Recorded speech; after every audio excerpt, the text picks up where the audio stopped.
Straight on down, roll straight on down is Glenview, which is a sloping street, goes down to a low point, a kind of dip, and then heads back uphill again. And it's right there at that dip, which now I believe is Earl, that intersection, not Claremont. There's still a little uncertainty about that, but that is where this explosion happened, where the flames leaped out of from underground, that PG&E gas line, as we now know, and created a crater the size of the intersection, as it's been described to us by a couple of witnesses, and our photographer Randy Davis was there starting at about 7:45, 7:30, 7:45 this evening, and at that time he said the asphalt was still hot. He could feel the heat through his boots.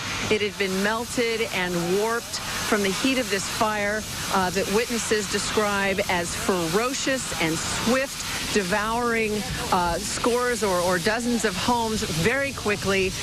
And firefighters, if they ever had much of a chance to try to keep the fire back, to try to prevent some of the loss here, well, those efforts were hampered because one of the witnesses, an off-duty firefighter, tells us that along with the gas main, a water line broke and was ruptured with that explosion. And so they had to come up with a kind of relay system, bringing in these tanker trucks with water to fight the fire, and they were delayed probably about a half an hour. The scene down there is really, you've heard it again and again from witnesses who've been down there. I got very close, pretty close, and it is just among the most awful scenes we've seen from the Oakland Hills fire, or you know, war zone is the way it's often described, with homes just completely burned to the ground, nothing left standing except in some cases chimney after chimney after chimney, you know, sort of standing watch over where there was someone's home just a couple of hours ago. And again, from eyewitnesses, when this thing blew, some homes were gone virtually immediately. And we're told that there's a children's playground at that intersection. And someone we were talking to said, well, but it was nighttime and so there was nobody there.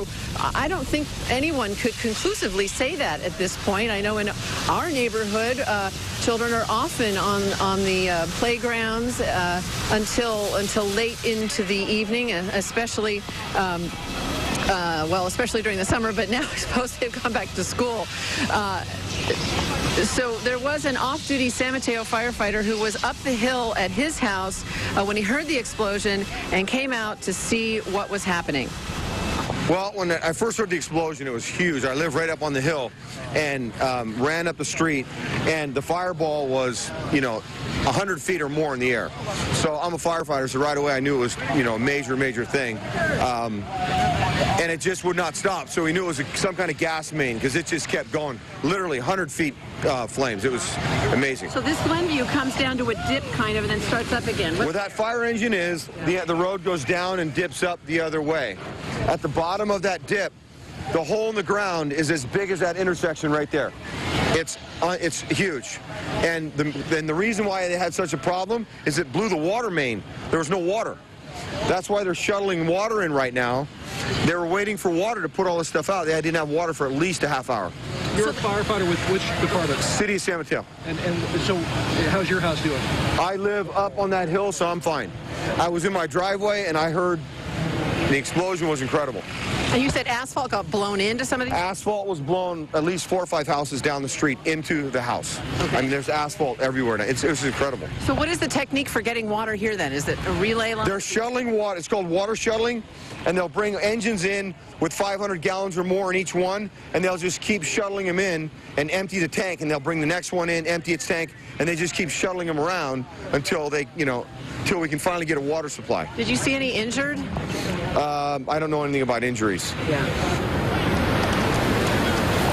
This video now was shot by freelance photographer Brian Carmody. He arrived on the scene very shortly after the explosion and was right there in the middle of it all. His car was even commandeered by the emergency responders to, I believe, transport a victim to the hospital. There's been a lot of questions asked tonight about what on earth could have caused this, and we don't know yet. And PG&E, it could be some time before they figure it out. I can share with you that when I was was working as a reporter in Dallas many years ago, I went out and covered a similar gas line explosion, and what happened there was it had been a drought year, and the ground had dried so severely that it caused the line to rupture. The gas was seeping for quite some period of time. It was odorless, it was invisible, and so a large pool of it had collected.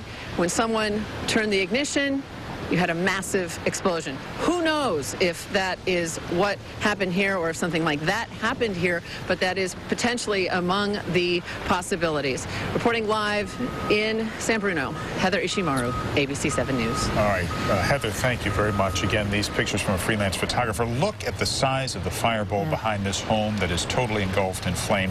That fireball is happening right at Glenview and Earl, which is really where this main was located, and there's now a 15-foot deep crater as a result of the explosion that started this fire. Yeah, ABC News producer Peter Chaplin has been out on the scene this evening, and he describes that crater as 30 feet long, 25 feet wide, and again, as Dan just mentioned, 15 feet deep. He tells us it's flooded with water right now, and there's a giant 20-foot-long PG&E pipe, he says, that's split open. He described it as looking almost like a banana split, but just explains the enormity of the situation. Force of blast. Now, this neighborhood will never look the same.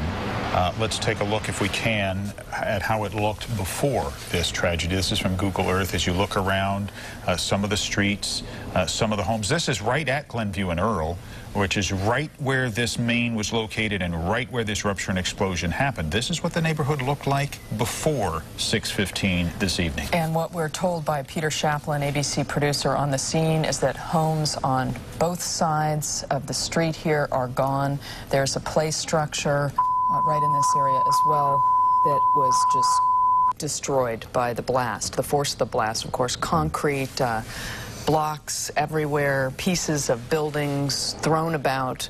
And literally punctured the roofs of some nearby homes, these giant pieces, or I should say large pieces of concrete and asphalt. This is Live Sky 7 HD now of what this neighborhood looks like going forward. Terrible damage as a result of this tragedy. One of the things we heard that made you gasp when you heard it was that there's a children's playground right in this area, but as from all we understand, there were no children there at the time, thank goodness, but you know, supposedly there's a children's playground right at this intersection where this happened. Yeah, we are told PG&E crews are out on the scene tonight. They do say that, in fact, this is one of their gas lines that ruptured in the area, and PG&E issued a statement tonight saying that it would take accountability if PG&E was found to be responsible for this explosion. Crews there now trying to turn off the gas in this area, and it's still an ongoing process, obviously, to figure out how to go about this, and literally dozens of homes in this neighborhood affected. Dozens of homes and dozens of people. We know of at least one fatality and at least 28 injuries, a number of them critical with burns, but officials expect that number to go up as the evening progresses, as they better count, really, the number of injured people as a result of this. There are two shelters set up tonight, the Veterans Memorial Center, or the Rec Center for San Bruno, as well as the neighboring Senior Center, and we're told there are about 200 people in both of those facilities tonight. The evacuation center is located at the Bay Hill Shopping Center, and people who need more information can kind of check in there if they need to, but for those who need shelter, the place to go is the Veterans Memorial Center, and also the Senior Center next door to that.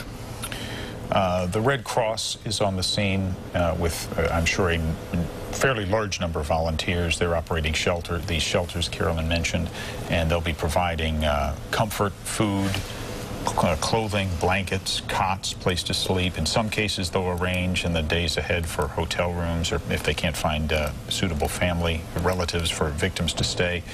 And of course, they will provide, one of the most important things they will provide is counseling in a situation like this, because once, as you can imagine, if anything has ever happened to you that is tragic or traumatic, once the shock of what's happened wears off, then comes all sorts of issues and emotions to deal with what has just happened to your life when it is suddenly turned completely and utterly upside down. So a big part of what will happen in the days ahead is to help people get through this emotionally. Yeah, and we understand at Cappuccino High School in the area, it will be open tomorrow to offer grief counseling to any student who needs to talk. The San Mateo Union High School District sent an email out to parents letting them know that grief counseling service would be available at the school. Associated Press now says 53 homes burned, so that's up from the 45 we heard. 53 homes now burned as a result of this tragedy. And again, a look at the shelter.